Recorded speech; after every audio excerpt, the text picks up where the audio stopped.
Welcome to the 1905 podcast with your hosts Joe Kevin and Chris Sheen.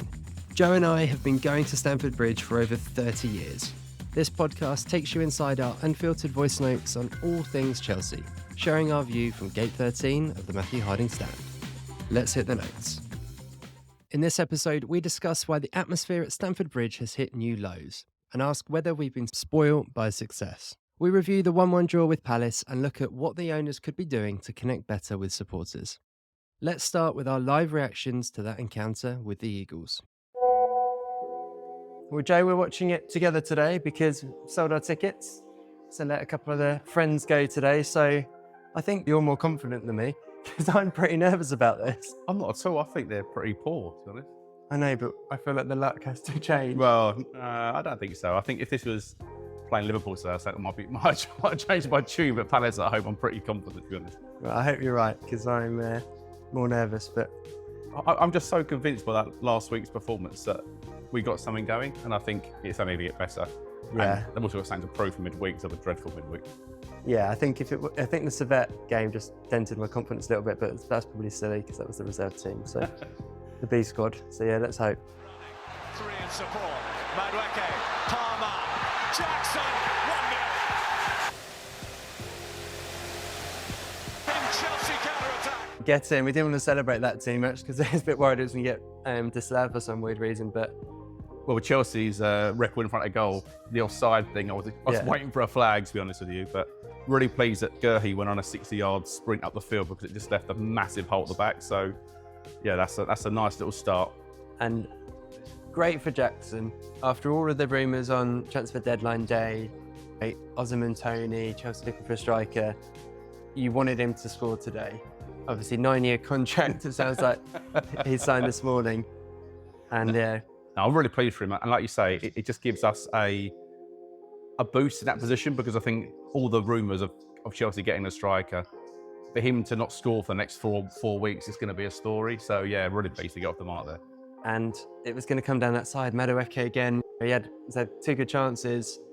And him and Palmer just have that, they're always on the same wavelength. They know when to pass the ball to each other. And that chemistry is really good. Well, mate, I'm just hoping for a little flurry now because, again, I just don't feel comfortable with the back four. So, yeah, I feel like I need 2 or 3 before I can actually relax. Yeah, let's have 3 and then we can relax. Right, half time. I mean, fairly comfortable overall. What do you reckon, Joe?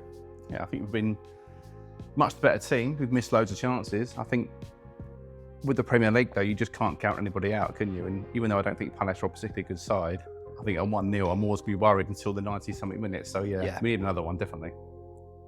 Yeah, we've had little moments since the goal, but they're still in the game, aren't they? And you saw at the end as they come forward, you don't trust us at the moment. We're not the sort of team you can see winning a game 1-0, to be honest. And especially when Eze had that free kick, even though you're thinking the chances of them scoring from there are probably slim, it only takes one worldie, doesn't it? Yeah. And it's 1-1. Or a crazy deflection or whatever. So yeah, Nani needs to take his chances though, because he's had a couple there. I think he should have taken them to put us at least 2 or 3-0 up. So let's hope for a good second half.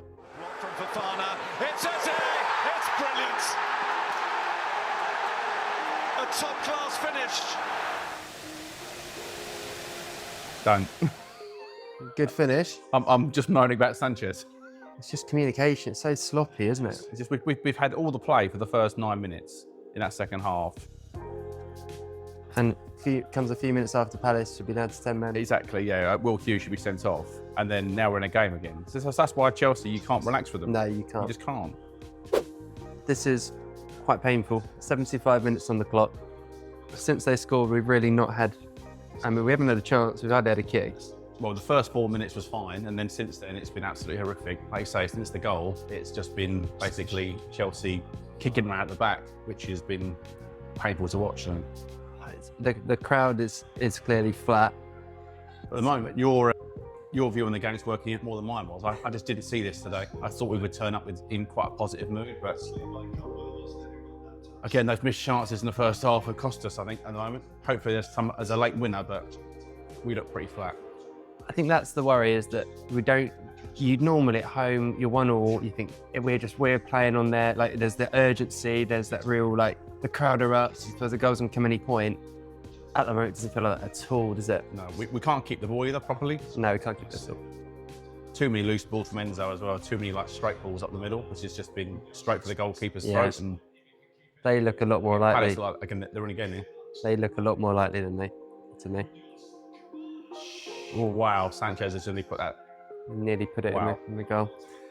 Right, the final whistle's literally just blown, so we're going to go straight in with the reaction. Joe, you're not happy? No, I just thought it was really poor, mate. We didn't attack, we didn't defend with any great skill or confidence. The goalkeeper looks all over the shop. I thought it was crap. We coped quite well. It was crap. It was crap. When Gusto went off, and then we actually had Caicedo out on the right hand side, we coped with that all right, but we just didn't get the ball to the forwards. We didn't look threatening. Yeah, we didn't actually do anything. Once they scored, we created basically nothing. Yeah, and Cole Palmer looked dejected, moody, miserable. Yeah.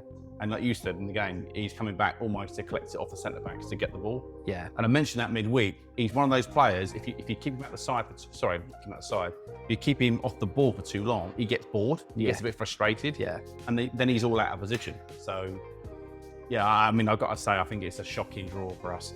I think it's a really, really poor result. I want to call out someone who I've been concerned about for a while, Enzo Fernandez. Yeah. We talked about him a while ago, and the player that I thought we were signing from Benfica, I was so excited. Obviously, seen him in the World Cup, he looked brilliant. You saw what he did for Benfica, he's hitting shots, he's a bulldog of a player, running. He comes in now, to me, as I said to you, if his passing isn't on point, and it hasn't been a lot of the time, he gives you nothing else. But I think that makeup of the midfield, I just thought that idea of Palmer having to come and get the ball deep is because Enzo wasn't doing it. No, we watched him, didn't we? And at points he's standing on the left wing. Now, you can't really say too much about this Chelsea side because the formation isn't a standard 4-3-3, 4-4-2 type thing. They do play all over the place. You've got Fofana basically playing in the right wing back position for most of the game, or most of the second half. So they're obviously trialling things, and when you go to this position, someone else moves into your role, I get that. But Enzo Fernandez on the touchline, hugging the touchline, I don't want to see him there. I just don't want to see him there. I've got to say, the team looked knackered at the end. They looked absolutely on their feet. Cole, Will and Fofana were literally like treading water. And you called it. You was like, they're going to nick a last minute winner. I thought they'd nick it. And they nearly did, actually. Yeah, I thought Palace were going to nick it at the end there, to be honest. Final thought from me is something that's been on my mind for a while, is that I'm a big believer in Nkunku. I think that we have a challenge. He hasn't worked out yet how to get Nkunku and Palmer into the team together. Mm-hmm. And I think that is something that we've got to try and unlock, because to me, they are our two best attacking players. So you've got Madueke, to be fair, to create that problem in a good way, because he's been so good. And again, he had moments today. But I think I'd like to see him, he's got 2 weeks to think about it, of how can we get them in the team together. I mean, Nkunku out on the left wing isn't the answer, I don't think. So there's a bit of a make-up problem there, I think. Yeah, and I would say having 5 minutes of normal time, bringing him on, and then having, like, say, 5 or 6 minutes of injury time, it's just not enough for a player of that quality. No. He's actually not a kid. He's one of the players you bought to be as a bit of a superstar. Yeah. And he's probably sitting there thinking, I'm getting 60 minutes against Servette and 5 minutes against Crystal Palace. I don't really know. He'll be pissed off. Yeah, he won't be happy with that. But yeah. Right, never mind. Onwards and upwards, and we'll reflect more when we've thought about it more. Yeah, cheers all. So it's the day after the game, and I think having reflected a little bit more and watched the highlights and seen some of the stats from the game, I'm feeling a little bit still frustrated, but a little bit more probably pragmatic about the result, to be honest. I mean, Chelsea, you look at stats, they had what they call 5 big chances. Palace had none. And when you look back at the highlights, how we didn't win the game 3 or 4-1 is almost crazy. I think Dean Henderson was man of the match. So I think Maresca himself said after the game, if Chelsea play like that every week, we'll win a lot more games than we don't. And I think that is probably the truth. The frustrating part was definitely that kind of 25-minute spell just after Palace scored, wasn't it? When he just felt like we didn't react and really get going. That was definitely frustrating and probably the biggest disappointment. But overall, we're going to get games like this, aren't we? It's going to be part of the journey we're on, unfortunately. And yeah, we've just got to kind of ride the good times and the bad, I think. Yeah, so I woke up a little bit underwhelmed, I reckon, today. I think my feelings were that we should have won the game handsomely in the end. Yeah, Palace came back into it in the second half, but we really did create some killer chances in that first half, and what we would have given for one of those goals last week to have gone in this week. Had we won 5-2 and 2-1, we'd be sitting on 6 points and we wouldn't care too much. But look, that's football, isn't it? You don't get everything you deserve sometimes. What I would say is that Palace did huff and puff and they did cause us some problems in the second half, but I think games turn on decisions, and the Will Hughes second yellow that wasn't in the end, when the referee didn't give him these marching orders, was it seemed to change the game for Chelsea. For some reason, we were really on form in the second half. We came out for that first 6 minutes and dominated. And then after that decision, we just fell really flat, and Palace got on the ball a little bit, and they weren't really causing us any problems as such, but they threw the ball in the box a couple of times and they tried to make life difficult for us. But I never really felt like massively under pressure. But I think just because the goalkeeper in Sanchez is a little bit worrisome at times and he doesn't always fill me with great confidence, you always feel as though these teams are in the game, and until we really address that position, and I think we're going to be sort of stuck like that for a while.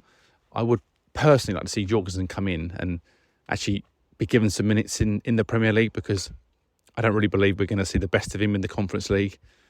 I also don't think we're going to have to do as much defending as we might think. I know the Safet game, we could argue that they played quite well in both of those matches, and we did have to see a little bit of Jorgensen. I just feel as though a lot of these group games are going to be quite dead rubbery, and we should qualify quite easily. So, yeah, it'd be good to see Jorgensen come in, because otherwise it just feels a little bit like, why did we buy him? Because Sanchez clearly cannot be Chelsea's number one going forward. I think Noni, Jackson and Palmer were pretty good in the first half. I think they all seemed to sort of drift out of the game in the second period, and once that happened, we sort of fell a little bit flat. It wasn't until actually when Mudryk came on, he did actually give us a little bit of life, and that ball for Jackson over the top was really fantastic. Great way to pass on his weaker foot too, so that was really interesting to see. And if Jackson takes that chance, he goes from villain to hero. He'd already scored a goal in the game, and yes, of course, we all wanted him to score, but I think once again, ask any striker, if the fact he keeps getting in there and he keeps being a nuisance is a positive, and we shouldn't overlook that. And it just does put a bit of pressure on the Bournemouth match when we return.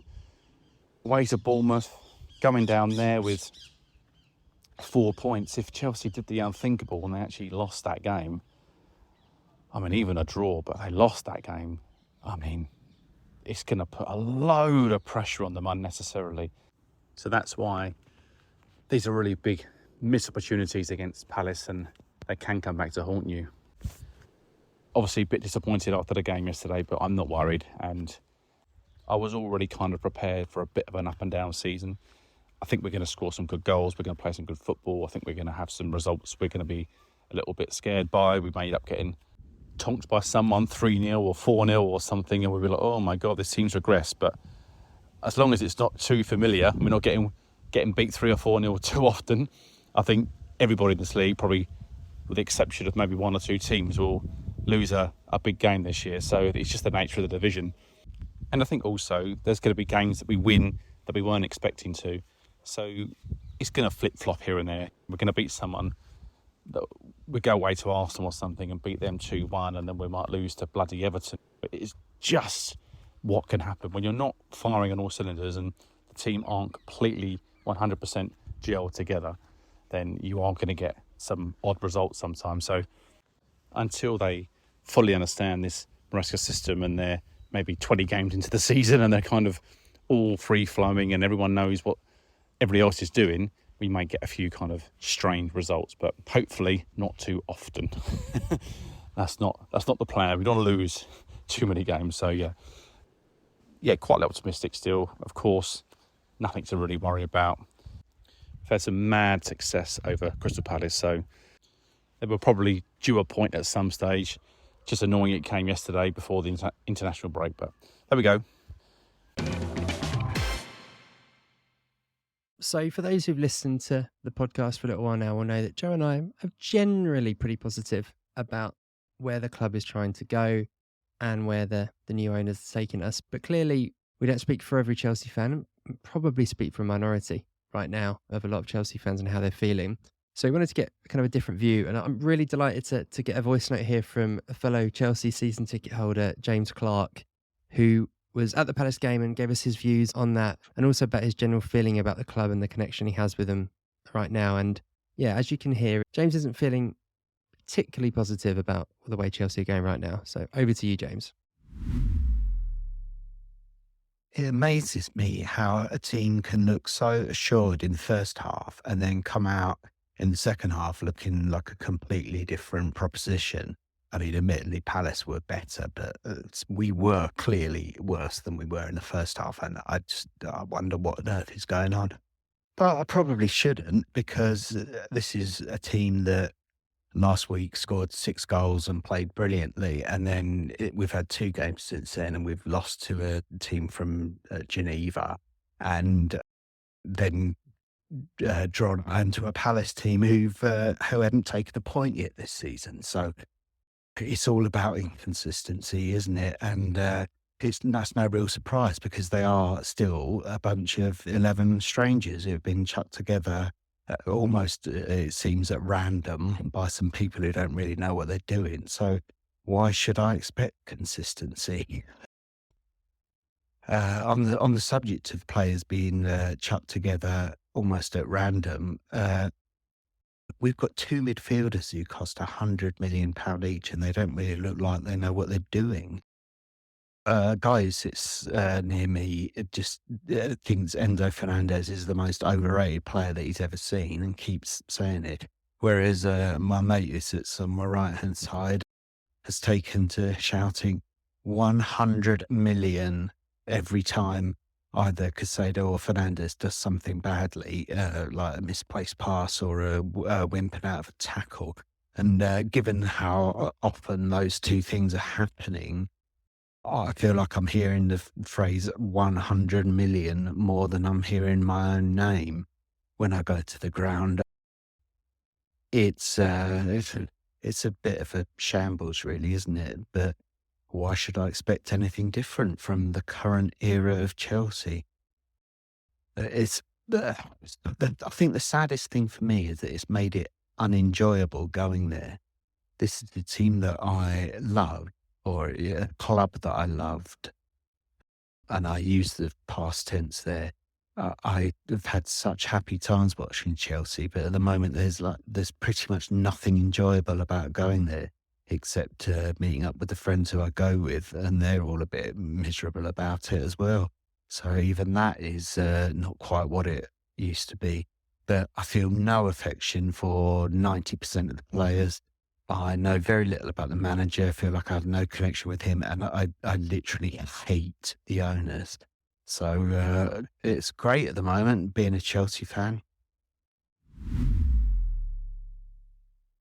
I think a lot of what James talks about there is probably one of my biggest concerns around being a Chelsea fan right now, and going to a lot of games. I've had the same seat at Stamford Bridge now since 1997, so coming on to 30 years, and we've lived the dream, really, is what I would say as football fans. And a lot of actual Chelsea fans who've got season tickets have had their seats for a similar period. It was a real influx in the Matthew Harding stand around that time. It was the era of Ruud Gullit winning the FA Cup, and a lot of people around us got their ticket at the same time. So we've had a lot of people who've been sat there around that time. And again, we've lived the dream as fans. We've seen Chelsea build this real cosmopolitan team back then with Zola, Vialli, Di Matteo, so many amazing players, and go on and have good success with a couple of FA Cups, Cup Winners' Cup, Super Cup, that kind of stuff. Never quite.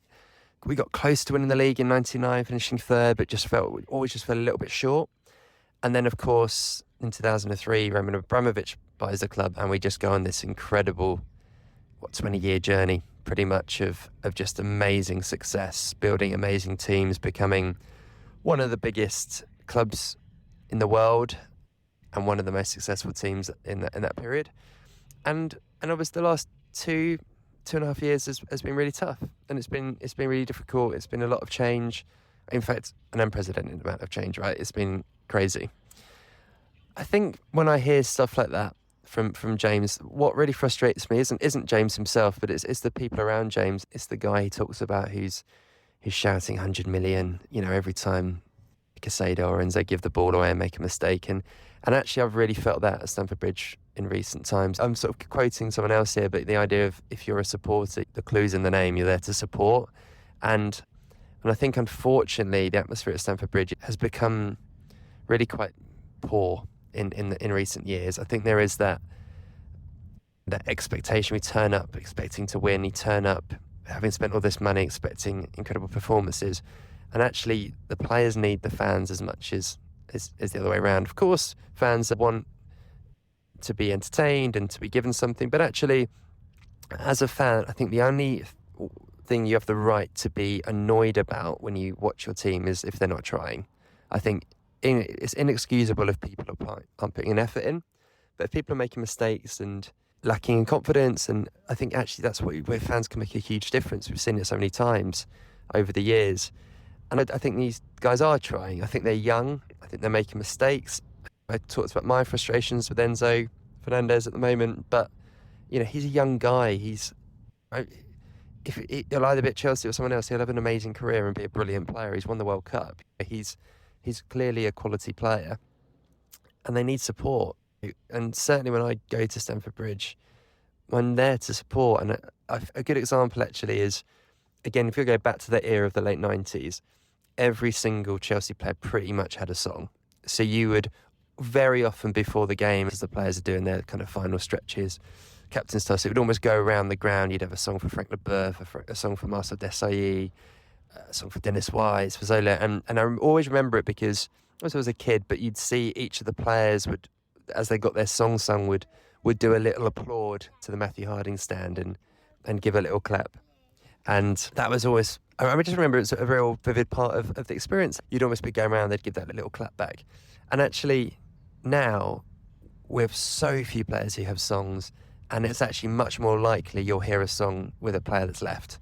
It might be a Willian song you'd hear, Conor Gallagher being sung at the moment, all that kind of stuff.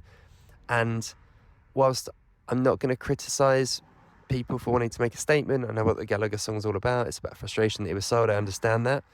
But if you do that for 10%, let's do the other 90% actually supporting the players who are there on the pitch.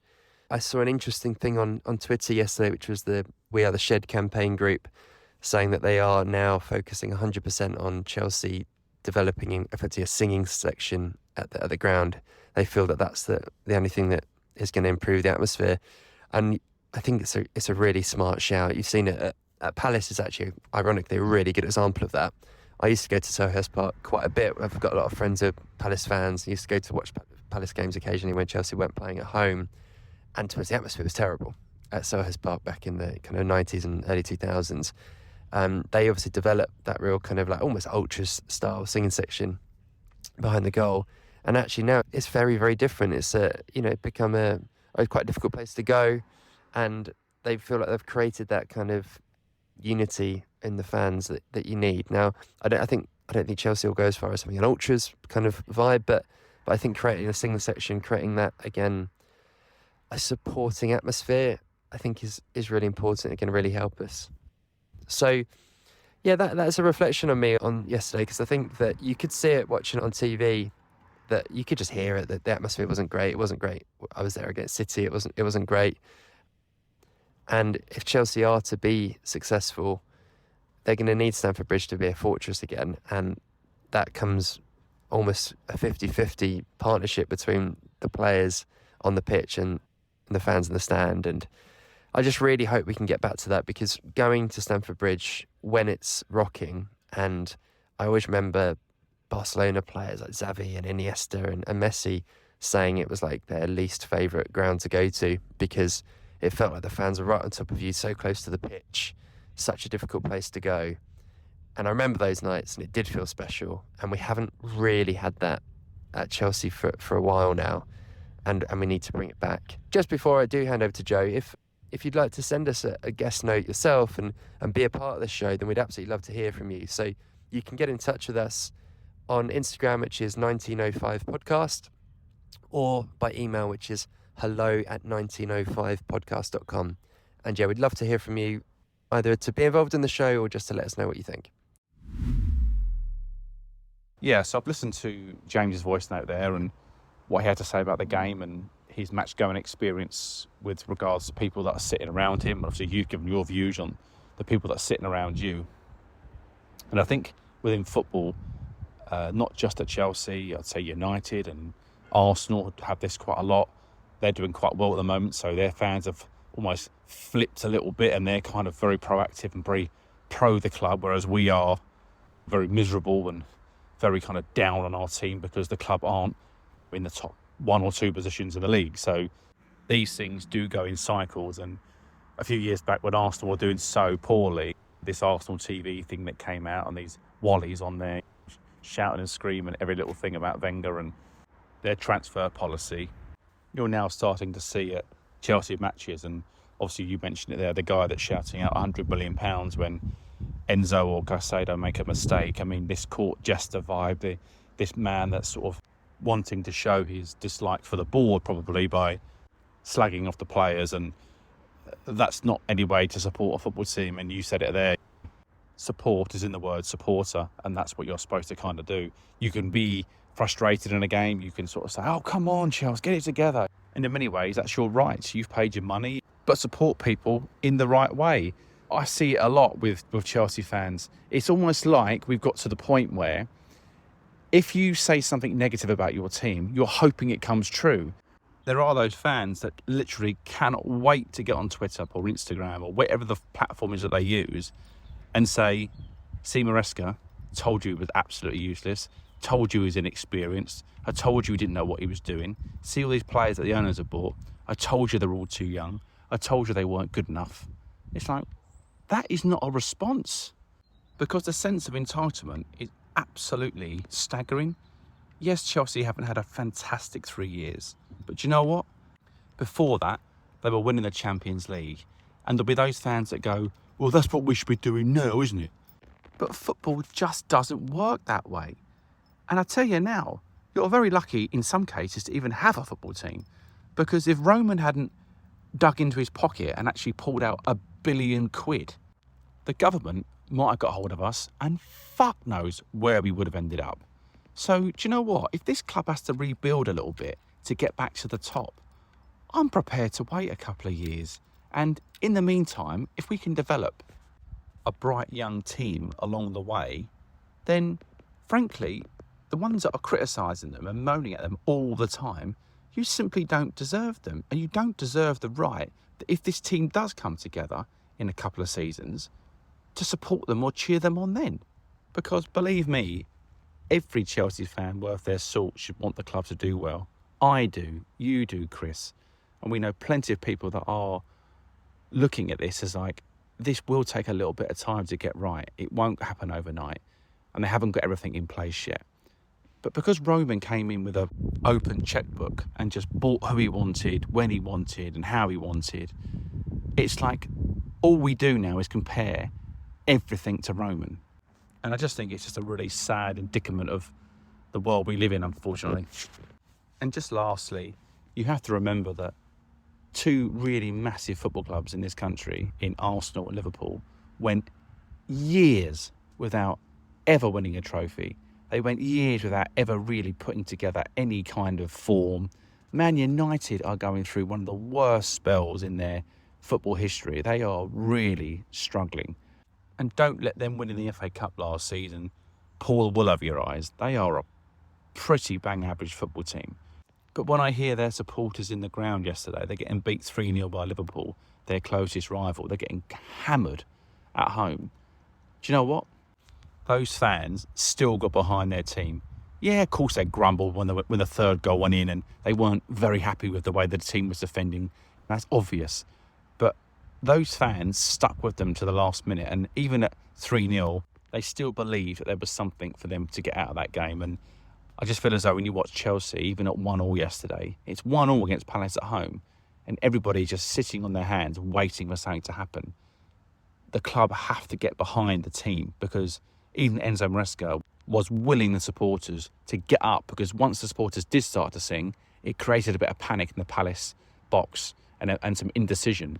And that's what home support is supposed to do, not sit there and boo and sneer at every little fucking misplaced pass from your young football players. So, yeah, in my opinion, there's a real nasty streak among a lot of Chelsea fans at the moment, and quite frankly, I think they're quite pathetic. So Joe and I talked about the ownership last week, and we're pretty positive about them overall, and the bigger picture and the long-term plan. But I wanted to talk about a couple of other sides of the coin there. And I think they're things that actually relate a lot to how the fans are feeling about them and the stuff that we've been talking about just then in terms of that fan response. So let me hit one of the first ones, which is something I talked about on one of our first podcasts, which is about the sponsorship situation. I was actually explaining to my wife, Gabby, who won't be listening to this, but I'll tell her that she got a mention. And she was asking, because we were talking about getting a couple of the kits for the kids. And I was saying, we should wait until the sponsor's sorted before we get them. And I know there's quite a few friends of mine who are looking to get kits for their kids, and they're doing exactly the same, waiting for the sponsor. And actually, she was like, "Oh, right. So is that normal then? The sponsor isn't sorted yet?" And I was like, "No, it's completely not normal. But it's the second year in a row it's happened to Chelsea." And I remember it happening, like, maybe with West Ham in the past, and like with Palace in the 90s and stuff like that. But certainly don't remember it ever happening. I know it has never happened with any of the other so-called big clubs in the UK. You never see it with Man United, Liverpool, etc. And for it to happen to Chelsea 2 years running is pretty unforgivable. It's a bit shambolic, isn't it? You could just about, well, you couldn't really, but you could just about forgive it last year because there'd been so much upheaval, so much change, and perhaps you could forgive them it. But this happening for a second year running just sort of stinks of poor planning, really. And the longer it goes on, I think by this time last year we had sorted out Infant Athlete. So we're going into the international window without it being done. And you think, well, then surely the value of it reduces as the longer time goes on as well, because I think they want a 1-year deal, don't they? Because they obviously want to be back in the Champions League, so the value goes back up again. And yeah, it's just a poor look, and I think it's a very visible look. So for those fans who are maybe sceptical about the ownership, for right or wrong, and I think there's a balance to all these things, it's just a real basic that you're very publicly showing that you're not particularly well organised in that department. And again, I won't repeat all the insight, but I did actually get approached from my work capacity by the agency handling the sponsorship in around September last year, and it had a feel of shambles. It felt like a very haphazard approach to try and get a sponsorship. And yeah, I just remember being pretty shocked, actually, by the whole thing. So that's, again, not a major thing. I don't think that's the thing that most Chelsea fans are like worried about and care about, let's be honest, but I think it's very visible, and actually it's a bit embarrassing. You know, it's the sort of thing that other fans can point at and kind of go, you guys are a bit of a clown club at the moment because you haven't even got a sponsor. So I think that's one area that they could have done so much better.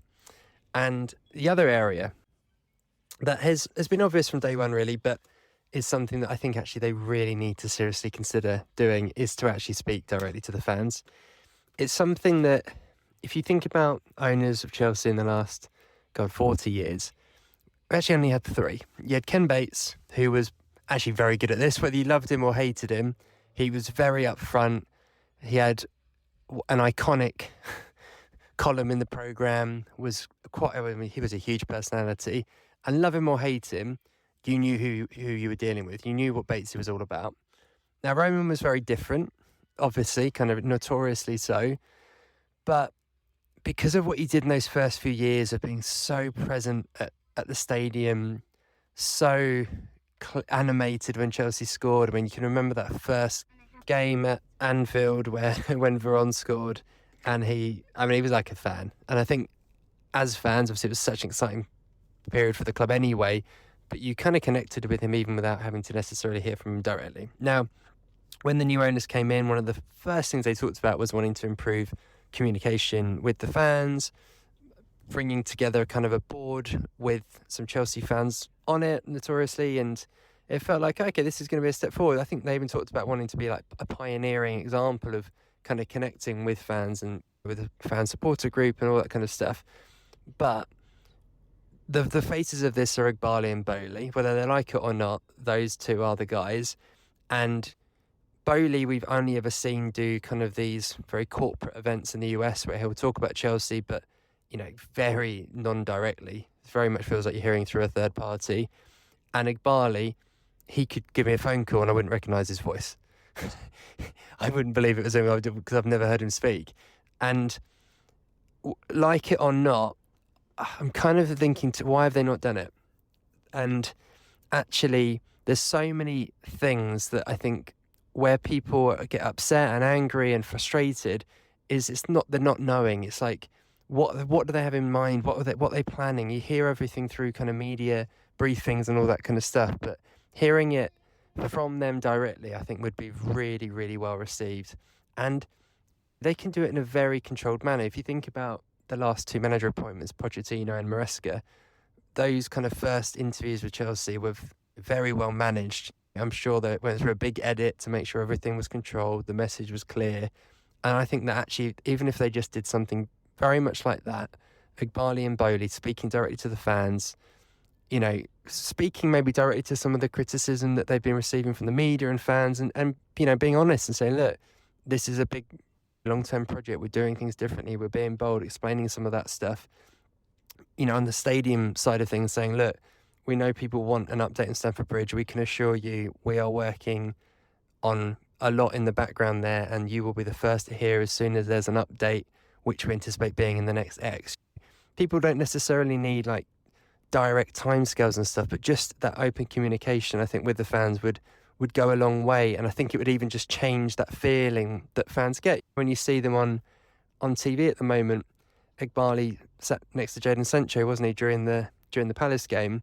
But you feel like you don't know the guy, and it's a really weird feeling, I think, as a fan. And I think that disconnect is something that they could quite quickly and easily resolve, and it wouldn't bring everyone on side. I'm not saying it would be a magic wand that everyone suddenly loves them, but I think it would go a long way in building the first step towards them having a bit more of a connection with the fans, and fans probably just giving them a bit of a longer leash in terms of, you know, trusting them with the club that we all kind of hold so dear. So let's be honest, if they've not done it now after a couple of years, they probably won't do it.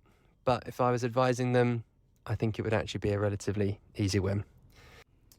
So that's a wrap for the podcast today, and we're going to take a little break over the international fixtures. So we will be back with an episode dropping on the Thursday before the Bournemouth game next week. And I just wanted to finish by saying we are 18 episodes into doing this now. So it's still a pretty early venture for Joe and I, and we're really enjoying it. We're really enjoying putting the content out there. And if you enjoy it, you can do us one or two things that would really help us. One is to give us a 5-star review wherever you're listening. We read every single one of the reviews. We're always really excited to get them. So anything you can do to help us spread that would be amazing. And again, if you're listening and you're really enjoying it, then if you could share it with a fellow Blue, that really helps us. So thank you again, and we'll see you in a couple of weeks.